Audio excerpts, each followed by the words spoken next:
जिसे नुकसान उठाना नहीं आता उसे नहीं पता होता कि फायदा किसे कहते हैं। हमने नुकसान उठाया था इसी तरीके का लॉर्ड्स में तीसरे टेस्ट मैच में, लेकिन आज हमें पता है कि इस फायदे का एहसास कैसा होता है। 1% चांस भी शायद ज्यादा था देना इंडिया को। 35 रन थे वर्सेस 4 विकेटें थी, बट मोहम्मद सिराज की जो जिद थी भाई, वो इम्पॉसिबल को पॉसिबल करके चली गई। और उस्ताद प्रसिद्ध कृष्णा जी के बारे में तो मैं क्या ही बोलूं। उस दिन बात बोली थी, दूसरे दिन शायद तीसरे दिन बात बोली थी, जिस टीम में अगर कोई तुमसे पूछे कि भारत की टीम क्या है, उसको जाके साफ साफ शब्दों में बता देना। इस टीम में मोहम्मद और कृष्णा दोनों साथ में कहर मचाते हैं, और आकाशदीप को खिला तो रखा है बॉलिंग के लिए, वो भैंस की आंख 66 रन बना के चला जाता है। कमाल, हद मचा दी भाई, यकीन से ऊपर की चीज कर दी है एक्चुअली। और जो 1% का चांस था वो एक्चुअली में 99 नहीं 100% में कन्वर्ट हो गया। मोहम्मद सिराज, उस आदमी की जो एनर्जी डे 1 से लेके और आखिरी दिन तक, ये 25वां दिन था इस टेस्ट मैच की सीरीज का। लगातार 25 दिन की ही ये सीरीज थी, अगर प्लेइंग डेज को माने तो 5 पंजे 25, इसमें 26 मत बोल देना भैंस की आंख।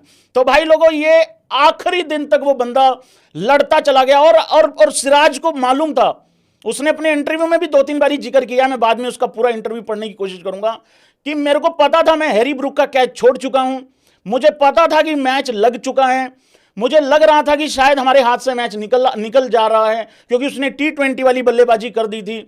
लेकिन मैंने रात को जब मैच खत्म हुआ, जब मैं कल शाम को कहता गया, तो मैंने गूगल से फोटो डाउनलोड करी। देखो सोर्स भी बताया है कहां से फोटो डाउनलोड करी है। डीएसपी साहब कोई भी कार्रवाई अधूरी नहीं छोड़ते हैं। तो सिराज ने कहा कि भाई मैंने फोटो डाउनलोड करी, बिलीव की, और उसको मैंने अपने वॉलपेपर पे लगा लिया, और भाई साहब काम कर गया। हाँ भाई, कैसा जोश है पहले तो ये बताओ यार। एक बात बताऊं मैं, जब इस तरीके की कोई हैपनिंग हो जाती है ना, एक तो ये नहीं समझ में आ रहा होता कि रिएक्ट क्या करना है, क्योंकि यार इतना अद्भुत कार्य हुआ है, इतना अद्भुत काम हुआ है कि आदमी को समझ ही नहीं लगता कि एक्चुअली रिएक्शन आए तो आए, कैसा आए, क्या रिएक्शन निकाले।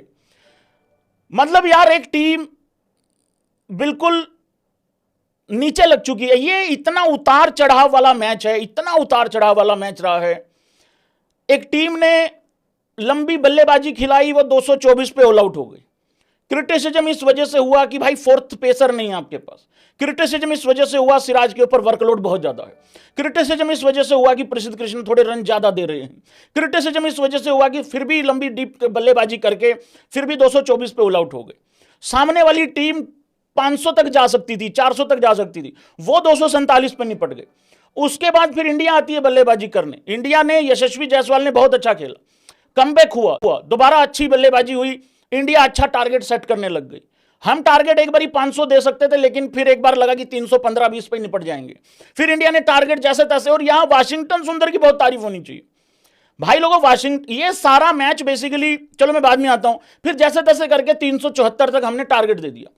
374 का जब टारगेट दिया तो लगा कि बड़ी आसानी से जीत रहे हैं, क्योंकि उनका भी 100-125 पे उनका भी काम खराब हो गया था। फिर एक कैच छूटता है, कैच छूटने के बाद फिर इतना सत्यानाश हो जाता है, मैच हाथ से निकल जाता है।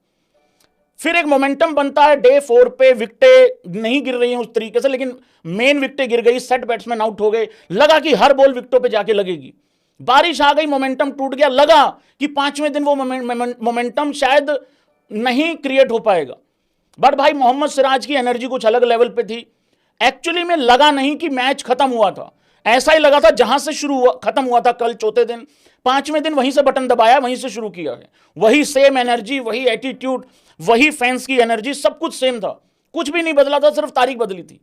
और तारीख बदलने के बाद रिजल्ट बदल गया भाई। ये बड़ा ही अद्भुत कार्य हुआ है। बाय द वे, यहां पे मैं एक बात बता दूं, जितनी ज्यादा मोहम्मद सिराज की आप तारीफ करो उतनी कम है। भाग रहा है, थक रहा है, गिर रहा है, कैचेस छूट रही हैं, खुद कैच में थोड़ा सा बवाल हो गया, खुद बाउंड्री लाइन पे पैर लग गया, मिस हो रहा है, इंपायर आउट नहीं दे रहा है, और आज फाइनली इंपायर ने इंपायर स्कोर भी हमारे फेवर में दे दी। सब कुछ हो रहा है, और इन तमाम चीजों के बावजूद एक चीज थी जो ये, मतलब मोहम्मद सिराज को रेस्ट नहीं चाहिए है, ये उसने साबित कर दिया आज। लेकिन अगर मोहम्मद सिराज को रेस्ट नहीं चाहिए तो मोहम्मद सिराज को घिसा मत देना, खत्म ही मत कर देना, घिसा घिसा के, अगर उसको रेस्ट नहीं चाहिए तो एक मैच का तो रेस्ट यार भाई उसका भी बनता है। नहीं तो फिर ये आज जैसे बुमराह के लिए रोते हैं, कल फिर सिराज के लिए रोएंगे। भाई लोगों, Mohammed Siraj player of the match बना है इस मैच में, और हैरी ब्रूक को दिया गया है प्लेयर ऑफ द सीरीज। हैं, प्लेयर ऑफ द सीरीज दो बंदों को अनाउंस किया गया है, शुभमन गिल और उधर से प्लेयर ऑफ द सीरीज भैंस क्या हैरी ब्रूक को भी दे दिया। इसको क्यों दिया है बकैत को? मैं भी देख रहा हूं क्रिक बज पे, प्लेयर ऑफ द मैच तो लिखा हुआ है Mohammed Siraj, player of the series Shubman Gill और player of the series Harry Brook को दिया गया है। मतलब ठीक है, इंडिया की तरफ से गिल हो गया, इंग्लैंड की तरफ से वो हो गए, भाई रिजल्ट तो 2-2 ही रहा है ना उसके हिसाब से, इस तरीके से। हाँ, 2 सेंचुरी नहीं कार्य किया है उसने, अच्छा कार्य किया, ऐसी बात नहीं है भाई, वो ऑलमोस्ट सीरीज ले गया था हमसे, तो ये बिल्कुल सही है, बहुत बढ़िया हुआ है कार्य, बड़ा जबरदस्त। प्रसिद्ध कृष्णा, डेल कृष्णा स्टेन, प्रसिद्ध भाई लोगों, फेमस भाई ने कमाल कर दिया, आग लगा दी। तुम भी आग लगा दो, वीडियो को लाइक करके, चैनल को सब्सक्राइब करके, मीटर खींच के रखना है भाई लोगों। मैं प्रसिद्ध कृष्णा के बाद बात करता हूं, वाशी की बहुत इंपॉर्टेंट है, और एक एक प्लेयर की बात होगी, चिंता नहीं करनी है। प्रसिद्ध कृष्णा आते ही भाई लोगों पहली ही 2 बॉल में 2 चौके लग गए। सच सच बताना, फटके 274 हुई थी कि नहीं हुई थी? यह भी क्रिटिसिज्म हुआ था वहां पे कि भाई कृष्णा को क्यों ओवर दे दिया यार भाई, अरे बैक टू बैक थोड़ी डाल देगा सिराज। सारे लोग ये कह रहे थे भाई सिराज को ही डालने दो दोनों तरफ से। पहली ही 2 बॉलों में भाई लोगों 2 चौके लग गए थे, एक इनसाइड एज लगा था और एक उसने चक्के मारा था भाई शॉर्ट बॉल पे, अपना थाला का आदमी खेल रहा है, अरे मैं थाला का आदमी खेल रहा था वहां पे। लेकिन प्रसिद्ध कृष्णा ने भाई लोगों 4 विकेटें निकाली। पहली पारी में भी 4 विकेटें थी, और जोरदार तालियां बजनी चाहिए प्रसिद्ध कृष्णा की, क्योंकि सबके खिलाफ जाके सेलेक्ट किया गया था उस्ताद गौतम गंभीर जी के द्वारा प्रसिद्ध कृष्णा को।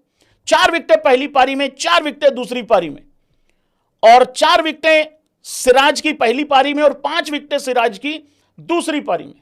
आप कह सकते हो आकाशदीप ने उस लेवल पे विकेटें नहीं निकाली, लेकिन आकाशदीप का भाई लोगों, आकाशदीप का आप लोग भूल मत जाना 66 रन। उस आदमी ने जो 66 रन बनाए हैं उसका ही नतीजा है ये। बाकियों से तो एक्सपेक्ट करते हो ना तुम, जडेजा से, वाशी से, गिल से, कीर से, साई सुदर्शन, यशस्वी, दमाद होनी, सबसे एक्सपेक्ट करते हो तुम।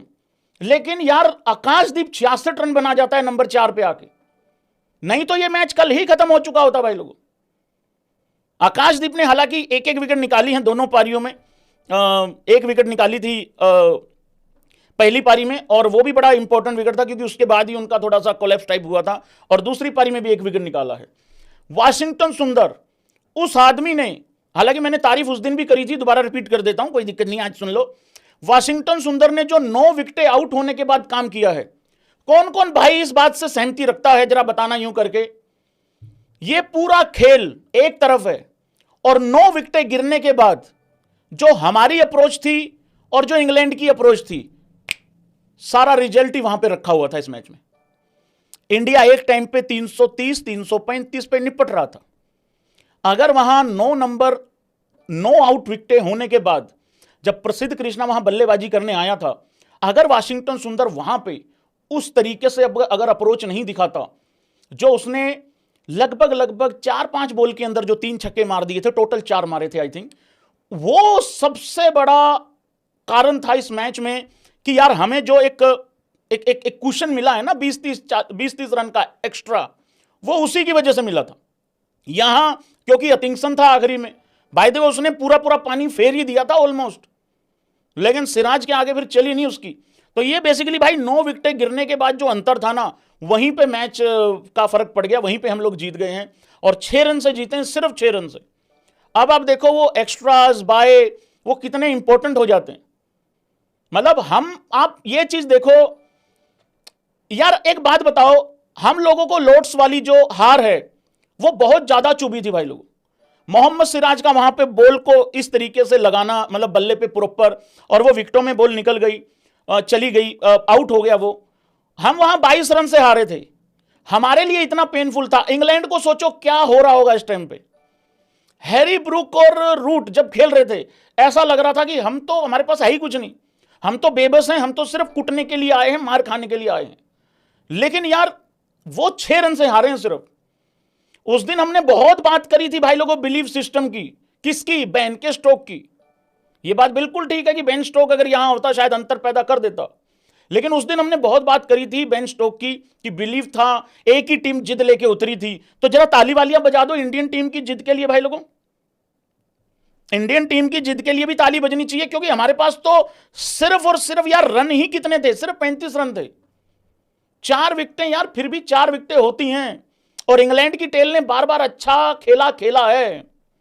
और कल एक भाई ने कहा था भैया अगर हमारे 6 पे 4 आउट हो सकते हैं, भैया अगर हमारे 31 पे 6 हो सकते हैं, अगर हमारे 47 पे 7 हो सकते हैं, तो इंग्लैंड क्यों नहीं अपने 4 विकेट डाउन कर सकता आखिरी के 35 रनों में?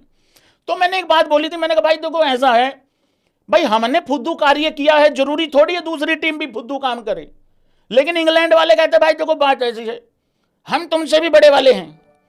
तो उन्होंने भी भाई 35 रन में घुटने टेक दिए। मतलब वही बात हो गई घूम फिरा के कि 25-30 रन के अंदर अंदर ही काम बन गया। तो कांग्रेचुलेशन सभी भाइयों को।